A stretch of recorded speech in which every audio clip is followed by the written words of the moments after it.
Before I even begin, let me ask you a different question. What is your criteria for what makes a great game? How much weight do you put on gameplay versus story? What about the writing, art direction, graphics, the sound design, score? How about originality? How about simply how fun is it? Do you favor the original groundbreaking games like Super Mario 64 or Legend of Zelda: Link to the Past? Can you even compare Link to the Past to Breath of the Wild since they were released 26 years apart? What about comparing Morrowind to Skyrim? That's only a 9-year gap, in which, by the way, it's been over 11 years since Skyrim was released. My 2 most played games ever, and it's not even close, is World of Warcraft. Alright, Kenny, drink your elixir of the mongoose. I'm now going to use Mocking Blow. And Civilization, specifically Civ 5 and 6. But if we're counting the full 18 years of World of Warcraft, then I'm going to count all the Civilization games. I did have a lot of fun playing both of those games, and they're both extremely addicting. That's a whole nother conversation. But I wouldn't put either one of those on my list of greatest games of all time. And actually, I take that back. I would consider putting World of Warcraft on there, only because of how massively popular it's been over decades, which is really hard to sustain that. And it was a pretty groundbreaking game. It's still not going on my list though. Hello ladies and gentlemen, I'm Dustin Duran, aka The Double D, and in this video I'm going to go over my personal criteria for how I rate games, and then use that to say who should win the 2022 Game of the Year. Remember though that most of this, if not all of this, is subjective. Every game I mention in this video is an absolute masterpiece, and I'm just going to have some fun nitpicking at them. So go ahead and debate all this in the comments. What's your favorite games of all time? What's your criteria? And which is better, God of War, Ragnarök, or Elden Ring? And be respectful. Don't make me come down there. So what is my personal criteria?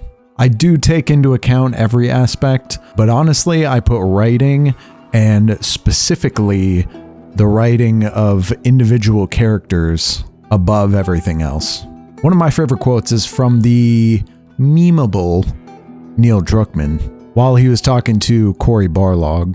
They were obviously talking about video games, but this applies to everything. Simple story, complex characters. And The Last of Us is a perfect example of this. A pretty straightforward story set in the cliched world of a zombie apocalypse, but Joel, he's the villain, but at the same time he's the hero. When his actions are not quote-unquote good, he is still deeply loved, and people understand why he's making those choices. Joel is why The Last of Us is one of the highest rated and greatest games of all time. Because let's be honest, it's not because of the gameplay. That was meh at best. It was really just a way to progress the story. But if it doesn't have great gameplay, can it be a great game? Or really, where is that line between a game and an interactive movie? I loved Beyond Two Souls. That game legitimately made me tear up multiple times. It's hard to even call that a game though. Same with the Telltale games, with The Walking Dead and The Wolf Among Us. They have good stories with fantastic characters. I really like the art direction, but could I really put that on my list of greatest games of all time? And I would say no. The elite of the elite have to have everything. So let's take a step forward. Disco Elysium. In my opinion, it's the most well-written game ever. From the moment that game began, I knew it was something special. That opening sequence left me basically speechless, mainly because of how confused I was. But again, the main character, very detailed and complex, but after you finish the game, the detective case that the whole game revolves around ends up being pretty straightforward and mundane. But really, it's all about the complexity of your character and in all the little details throughout the game. So it had top-tier writing, top-tier story, characters, beautiful art direction, incredibly unique. But then again, it lacked something. The gameplay. It's a point and click. Not that it's bad, but this is where I have to start thinking, how much weight do I put on that? And now that brings me to God of War and Bloodborne. Bloodborne has been my personal pick as the greatest game of all time. Amazing and incredibly deep story and lore, the gameplay improves on its Dark Souls predecessor, removes shields for a faster, more difficult, but still fair combat system, very well integrated RPG elements, the art direction was gorgeous, it's still unique even while standing next to Dark Souls and Sekiro. The world design is almost perfectly weaved together. The audio design and score are masterfully done. The only thing I can really nitpick it on is the character interactions. And by that I mean is when you talk to an NPC, there's no cutscene, they barely move, there's no cinematic face cam.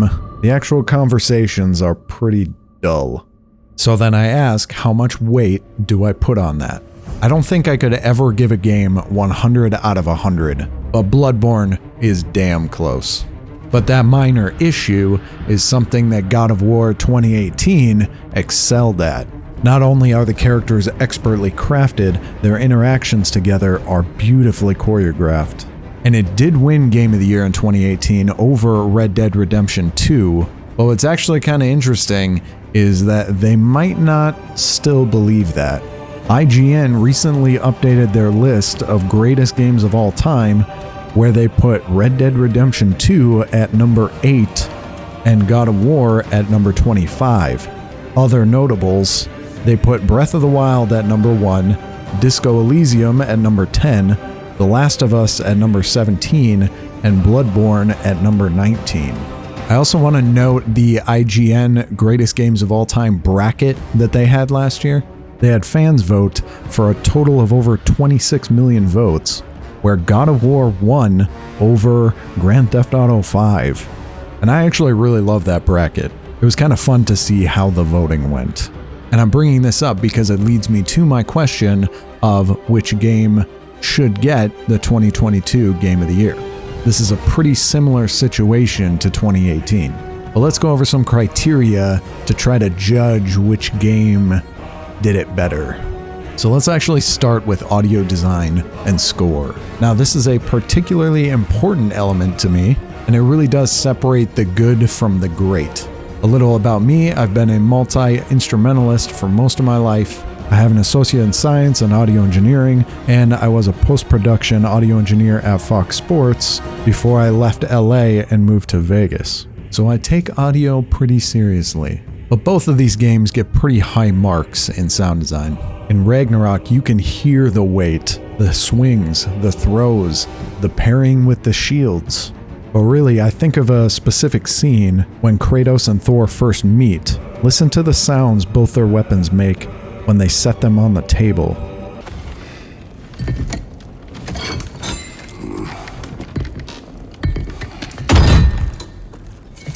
Yeah, that sounds real nice.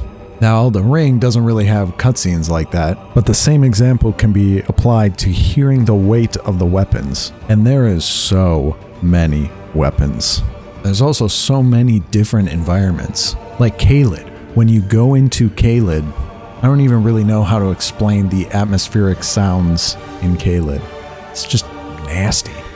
Now, being an audiophile, though, I'm always waiting for that moment where some sound happens that literally makes me say, holy shit, that sounded awesome.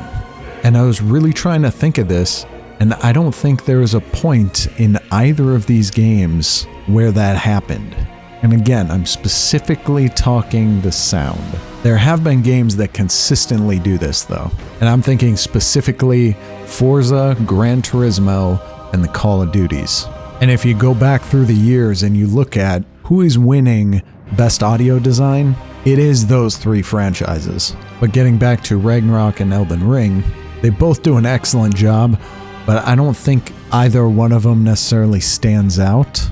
So I think the biggest advantages that each game has, the sound design team for Elden Ring had so much more they had to create, but Ragnarok had a lot more very intimate moments that they did really well.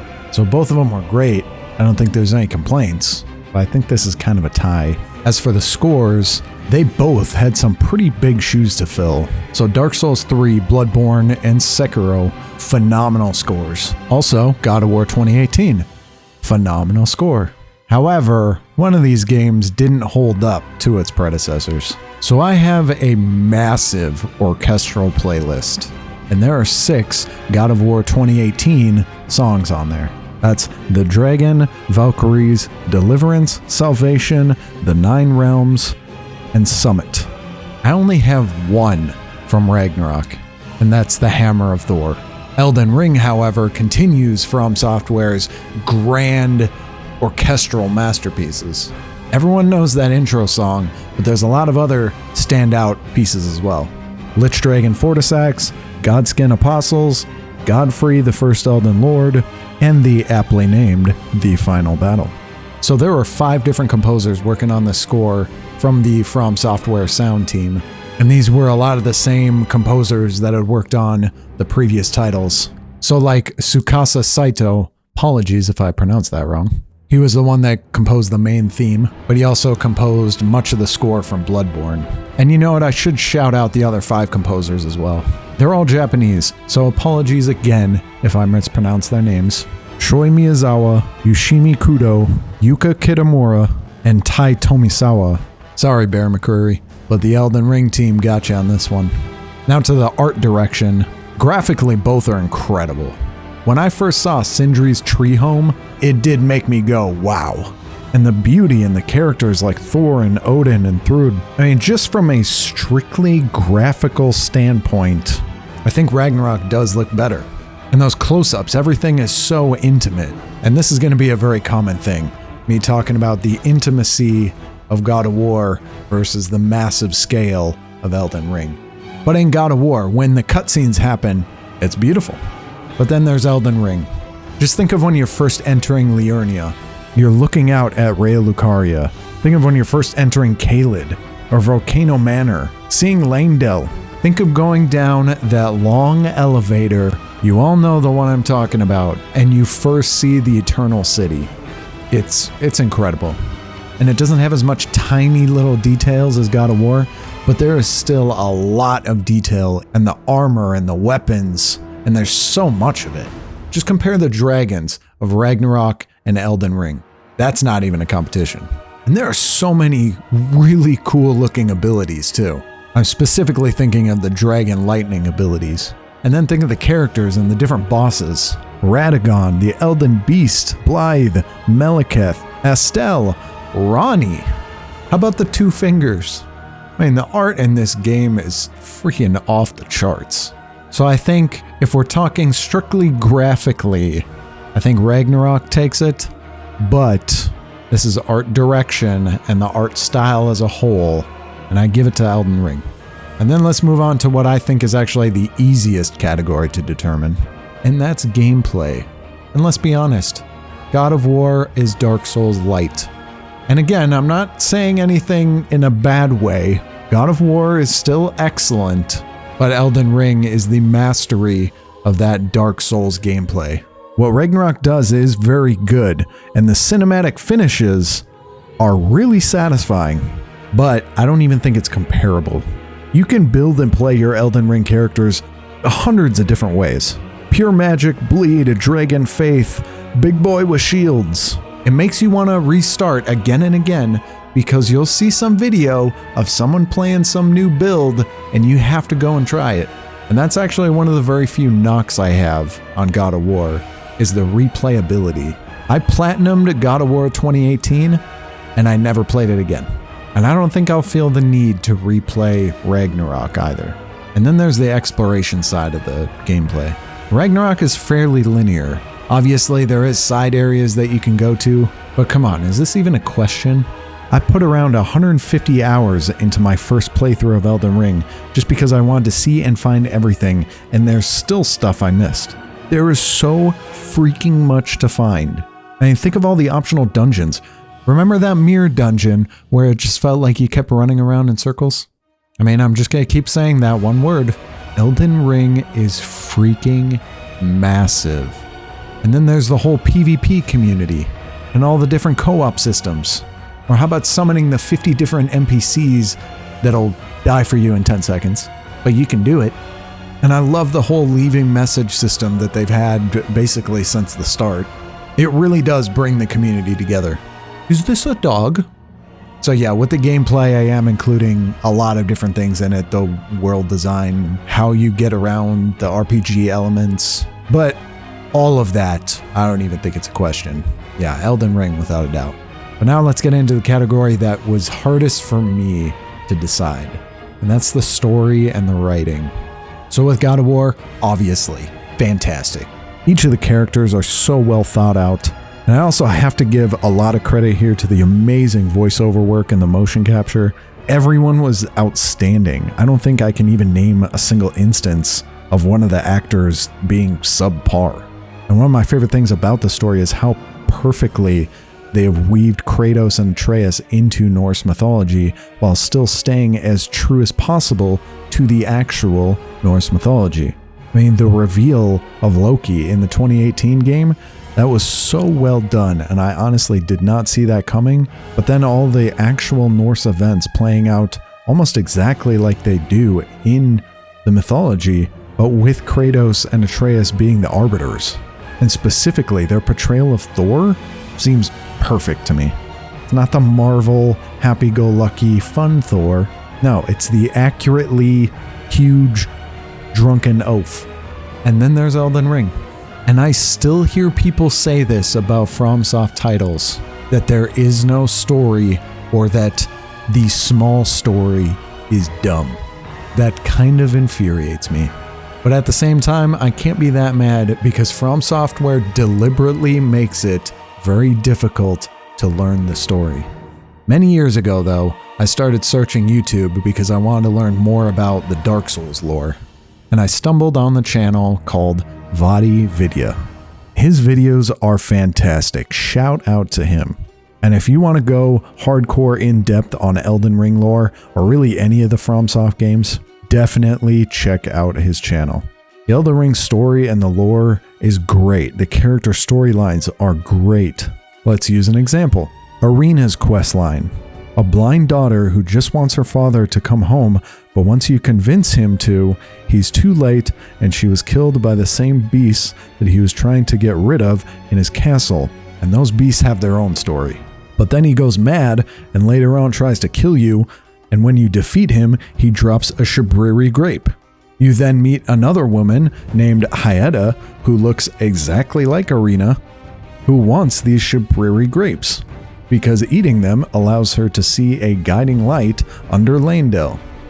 Turns out these grapes are the eyes of people affected by the frenzied flame.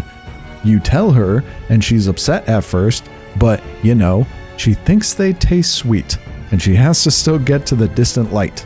She can eventually become your new maiden if you accept the Three Fingers Flame, which leads you to the most chaotic, frenzied flame ending. Goty Vidya has a 30-minute video just going through that one questline. This game is... what is the word again? Oh yeah.